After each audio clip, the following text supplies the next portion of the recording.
আম্মা হও তুমি? তুমি আমার আম্মা হও?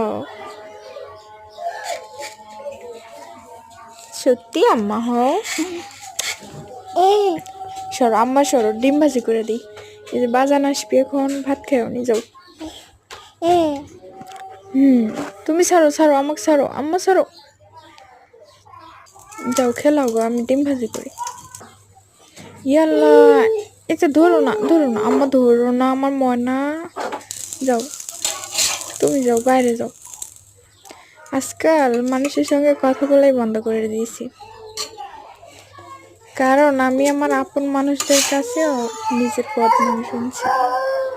যখন কাছে থাকতাম তখনও কথা শেষ থাকতো না, আজ দূরে থাকি তাতেও কথা শেষ নাই। এটা হলো কপাল। যাও যাও আম্মা, যাও যাও, ধরো না আম্মা।